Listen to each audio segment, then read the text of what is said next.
नमस्कार दोस्तों, आप सभी का स्वागत है एनवर्ड न्यूज नेटवर्क में। दोस्तों, हाल ही में नेपाल में भूकंप आया और चीन और भारत में भी इसका इफेक्ट देखने को मिला। इस साल भारत में 948 भूकंप आए, लेकिन क्या आपको ये पता है कि भूकंप कैसे आता है, इसके पीछे का कारण क्या है और ये कब आता है? चलते हैं इस पूरी खबर की तरफ। दोस्तों, धरती के अंदर 7 टेक्टोनिक प्लेट्स होती हैं और ये प्लेट्स लगातार घूमती रहती हैं। चलिए अब आपको बता दें कि टेक्टोनिक प्लेट्स होती क्या है। दरअसल दोस्तों, पृथ्वी प्रमुख तौर पर 4 परतों से बनी है: इनकोर, आउटर कोर, मेटल और क्रस्ट। क्रस्ट सबसे ऊपरी परत होती है पृथ्वी की। इसके बाद होता है मेटल।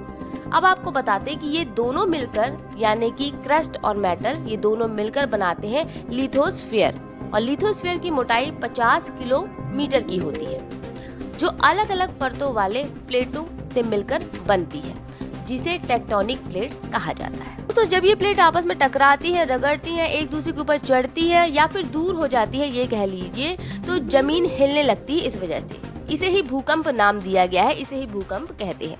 भूकंप को नापने के लिए रेक्टर पैमाने का इस्तेमाल करते हैं, जिसे रेक्टर मैग्नीट्यूड स्केल भी कहा जाता है।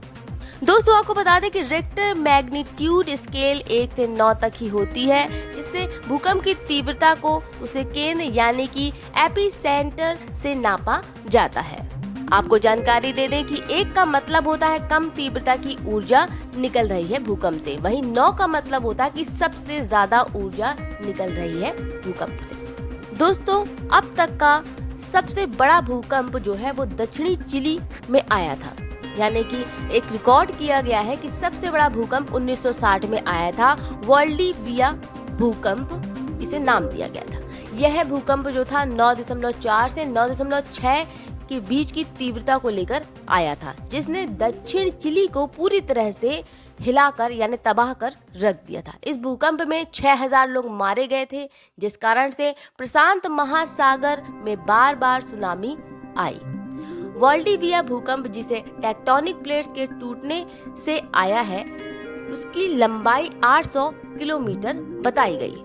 तो छोटे स्तर का यदि भूकंप आता है तो इससे काफी हद तक फायदे भी होते हैं, लेकिन यदि यही भूकंप बड़े स्तर पर हो गया तो इससे काफी हद तक नुकसान तो होता ही है, साथ ही साथ जान माल का नुकसान भी लोगों को उठाना पड़ता है।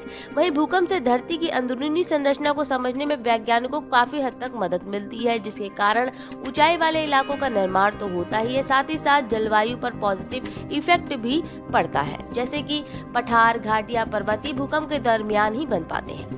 इन स्थानों पर वनों का निर्माण होता है, जीवन परंपरा और मिट्टी की उर्वरक क्षमता भी बढ़ती है। तो आपको बता दें कि वैज्ञानिकों को मानव इतिहास के अब तक के सबसे बड़े भूकंप के बारे में भी पता चला है।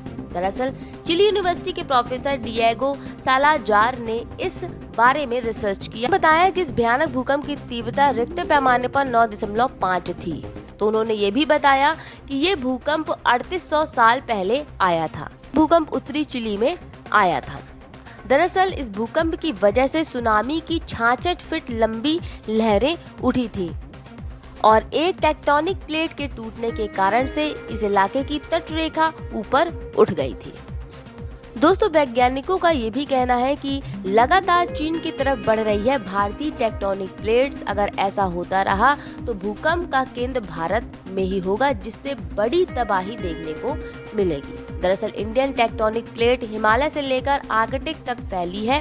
यह पाकिस्तान बॉर्डर को सिर्फ छूती ही है। तो भूगोल के अगर हिसाब से आप बात करें, यानी भौगोलिक स्थिति की बात करें, तो हिमालय के दक्षिण में है ये, जबकि यूरेशियन प्लेट हिमालय के उत्तर में मौजूद है। इंडियन प्लेट उत्तर पूर्वी दिशा में यूरेशियन प्लेट की तरफ यानी कि चीन की तरफ लगातार बढ़ती जा रही है। इसी कारण से ये बहुत बड़ी समस्या है कि अगर ये प्लेट आपस में टकराती है तो भूकंप का केंद्र भारत में होगा, जिससे बड़ी तबाही हो सकती है भविष्य में। तो दोस्तों, ये थी पूरी बात भूकंप को लेकर। फिलहाल इस खबर में इतना ही, और खबर के लिए जुड़े रहिए हमारे चैनल एन वर्ल्ड से। इजाजत दें, नमस्कार।